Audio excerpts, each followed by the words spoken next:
స్థానిక సంస్థల ఎన్నికలు ఎప్పుడు జరుగుతాయి? బీసీ రిజర్వేషన్ ఎలా ఫైనల్ అవుతుంది? ఇప్పటి వరకు ఇంటింటి సర్వే చేయకపోవడంతో మరింత ఆలస్యమవుతుందా? కొత్త బీసీ కమిషన్ వచ్చినా అవగాహనకు టైం పడుతుందా? ఇలాంటి అనేక సందేహాలే ఇప్పుడు అందరిలోనూ వ్యక్తమవుతున్నది. ఇప్పటికే గ్రామ పంచాయతీల పాలన గడువు ముగిసి 7 నెలలు కావస్తున్నది. ప్రస్తుతం పర్సన్ ఇన్ఛార్జ్ పాలన కొనసాగుతున్నది. పాలక మండలి లేకపోవడంతో కేంద్ర ఫైనాన్స్ కమిషన్ నుంచి గ్రాంట్ల విడుదల ఆగిపోయింది. మాజీ సర్పంచ్లకు ప్రభుత్వం నుంచి పెండింగ్ బిల్లులు పేమెంట్స్ సైతం నిలిచిపోయాయి. వీలైనంత తొందరగా స్థానిక సంస్థల ఎన్నికలు కంప్లీట్ చేయాలని భావించిన సీఎం రేవంత్ నెల రోజుల క్రితమే సుదీర్ఘ రివ్యూ నిర్వహించారు.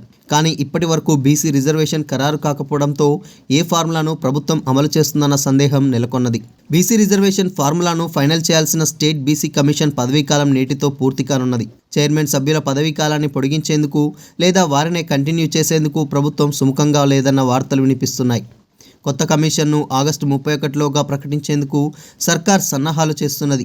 కేంద్ర ఎలక్షన్ కమిషన్ ఇచ్చిన లేటెస్ట్ ఓటర్ల జాబితాను ఆధారంగా చేసుకుని రాష్ట్ర పంచాయతీరాజ్ శాఖ ఇంటింటి సర్వే చేసి బీసీ ఓటర్లు జనాభాను నిర్ధారించాల్సి ఉన్నది. దీనికి తోడు గ్రామాల్లో రాజకీయ వెనుకబాటుతనంపై బీసీ కమిషన్ అన్ని జిల్లాల్లోనూ అధ్యయనం చేసి నివేదిక రూపొందించాల్సిన ఉన్నది. ఈ ప్రక్రియలేవి ఇంకా షురూ కాలేదు. కొత్త బీసీ కమిషన్ కొలువుదీరిన తర్వాతే ఈ ప్రాసెస్ ముందుకు వెళ్లే ఛాన్స్ ఉన్నది. 3 ఏళ్లుగా పనిచేసిన బీసీ కమిషన్ వివిధ రాష్ట్రాల్లో పర్యటించినా అక్కడ అమలవుతున్న రిజర్వేషన్ ఫార్ములాపై అధ్యయనం చేసింది. కానీ గడువు ముగిసిపోవడంతో కొత్త కమిషన్ ఈ అంశాలను అవగాహన చేసుకొని పని మొదలు పెట్టేందుకు సమయం పట్టే అవకాశం ఉన్నది. పంచాయతీరాజ్ శాఖ ఇంటింటి సర్వే, బీసీ జనాభా ఓటర్ల వివరాల సేకరణ, బీసీల రాజకీయ వెనుకబాటుతనంపై కమిషన్ జిల్లాల అధ్యయనం, రిజర్వేషన్ ఫార్ములా ఖరారు, వీటన్నింటికీ కనీసం 2 నెలలకు పైగానే సమయం పట్టొచ్చని అంచనా. ఇదే సమయంలో ఎన్నికలు నిర్వహించేందుకు స్టేట్ ఎలక్షన్ కమిషన్ ప్రక్రియను మొదలుపెట్టింది. సెప్టెంబర్ 6న ముసాయిదా ఓటర్ల జాబితాను విడుదల చేసి అదే నెల 21 ఫైనల్ ఓటర్ లిస్టును ప్రకటించడానికి సుమయత్తం అవుతున్నది. ఎస్సీ, ఎస్టీ, బీసీ రిజర్వేషన్లను 50% దాటొద్దని సుప్రీంకోర్టు తాజాగా స్పష్టత ఇచ్చింది.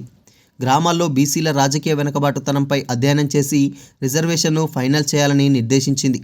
గత ఎన్నికల సమయంలో అమలు చేసిన ఫార్ములాను రిపీట్ చేయడం పైన ఆంక్షలు విధించింది.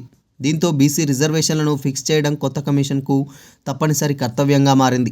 ఇంకోవైపు రాష్ట్ర వ్యాప్తంగా కులగణన చేపట్టేందుకు ప్రభుత్వం ఉత్తర్వులు జారీ చేసినా ఆ ప్రక్రియ మొదలు కాలేదు. గతంలో కర్ణాటక, బీహార్ తదితర రాష్ట్రాల్లో జరిగిన సర్వేపై కమిషన్ అధ్యయనం చేసినా దాని పదవీకాలం ముదిగేయడంతో కొత్త కమిషన్ చైర్మన్ సభ్యులు లోతుగా స్టడీ చేయడం అనివార్యంగా మారింది. బీసీలకు స్థానిక సంస్థల ఎన్నికల్లో 42% రిజర్వేషన్ కల్పిస్తామని అసెంబ్లీ ఎన్నికల మేనిఫెస్టోలో కాంగ్రెస్ హామీ ఇచ్చింది.